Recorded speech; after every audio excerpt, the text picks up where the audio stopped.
Hi, fans. I'm a PC Expert Amateur, and this is episode 14. 14 of the airflow and pressure differential comparison of 140 millimeter fans. I found 5 more 140 millimeters. I have 4 more behind me. I thought I had found 5 more 120s that were missing, but unfortunately, it was just some fans that I had set aside after I'd done a comparison of them for an ARGB video that I wanted to do. So yeah, that's really frustrating for me because I'm still missing so many of the 120s that just irritates me. I can't find them. Anyways, so as always, this is my anemometer or airflow meter, and unfortunately, although I calibrated this against the Noctua A12x25, it only has 4 decimal places for the area setting. I needed to have 5. So there is a distortion that creeps into the airflow results once they get to a certain number. I don't know what that number is, and I'm not a mathematician, so I have no way to correct the problem in this.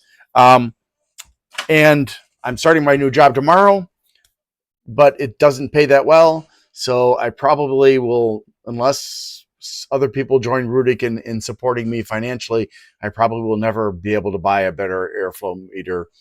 And that's just the sad truth of it. Also, the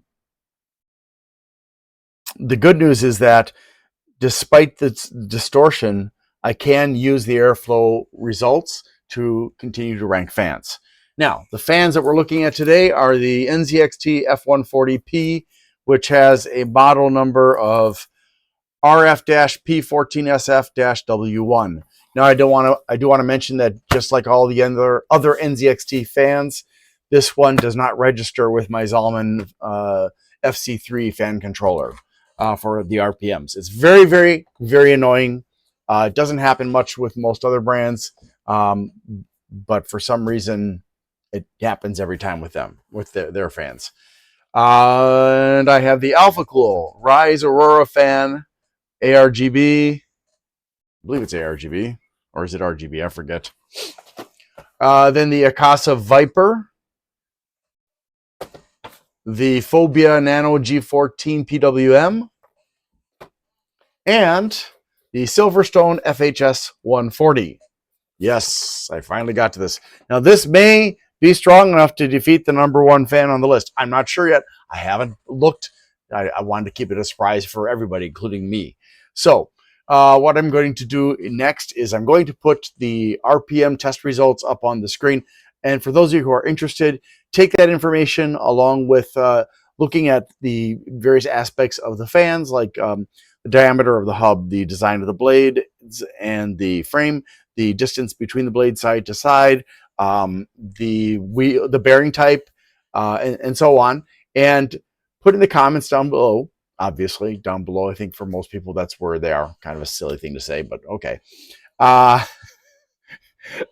Which fan you think will have the worst airflow, which will have the best, and which will have the worst pressure differential, and which will have the best. And then save it. Don't change it. This is not a competition. It's just an opportunity for you to learn to evaluate fans without actually doing testing. Now, are you ready? Okay. So you can see the Phobya is rated at 1100, came in at 1314, which is slightly over the 10% variance. The NZXT is rated at 1500, came in at 1516.6. The Akasa is rated at 1600, came in at 1640. The Alphacool is rated at 2000 and came in at 2110. And the SilverStone is rated at 3400 and came in at 3560.1. Okay, so this is where you pause and put your guesses down. And then when you're done, we're going to continue to the airflow results. All right. The Phobya turned out to have the lowest airflow, but is still above average at 136.2 CMHs, which is 80.16 CFMs.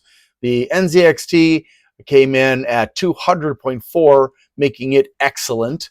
The Akasa 218.4, also excellent, of course. The Alphacool is 234. The SilverStone came in at 387.6, which makes it awesome. So let's take a look at the pressure differential. And the Phobya did a good job at 75 degrees of movement, the NZXT 78, the Alphacool 83, the Akasa 86, and the SilverStone for both fans. I have two of those that were, and thanks to SilverStone for sending them. And they both came in at 90, whether I was using the PWM cable or I was using the MOXD adapter for the PWM cable. So there were 4 readings between the two fans. And so that puts it on the top of the list for these 5. Now let's find out how these 5 compare with all the others on the list. Whoa.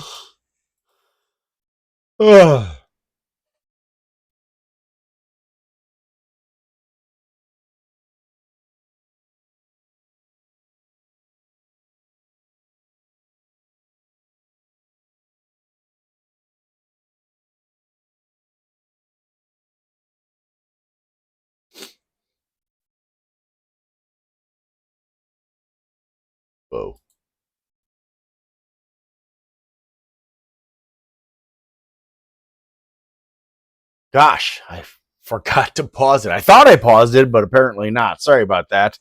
Okay, so none of them are in the bottom half of the list. They're all in the top half of the list. So, although the Phobya is very marginally on this half of the lift. And we can see that the SilverStone did overtake the big ears as being the best for pressure differential by 2 degrees of movement. The Akasa was no slouch, and neither was the Alphacool. Even the NZXT managed to get mildly green on this rating. So let's look at the results for airflow now.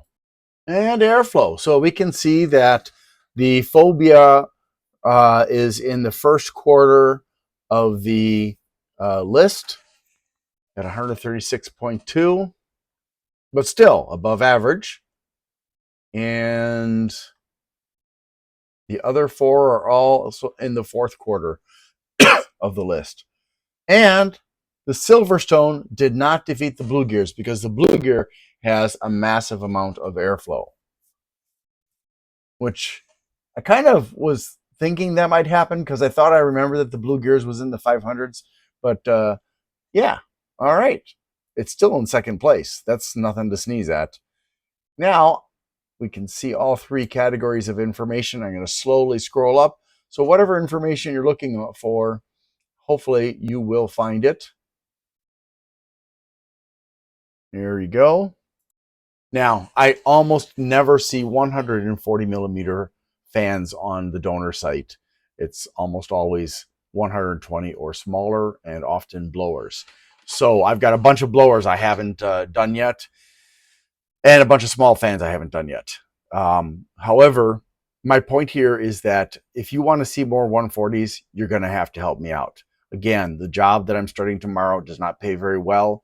It'll pay my bills and won't leave me very much left over. Therefore, it is really important that if you want to see more 140s, that you go to Patreon and become a member there, or you can donate here on YouTube. Either way is fine with me, but I need help if you want to see those things. If you want to see more air coolers, if you want to see more water coolers, if you want me to have more time to actually work on this stuff, make it a job for me to do this instead of what I'm doing now, I need your support. I can't move forward without that because, frankly, as you can tell, my videos are all raw because I'm not good at editing. That's not something I can do. I don't have the knack for that artistic that form of artistic skill. Anyways, thanks for watching, and I hope you have a great day.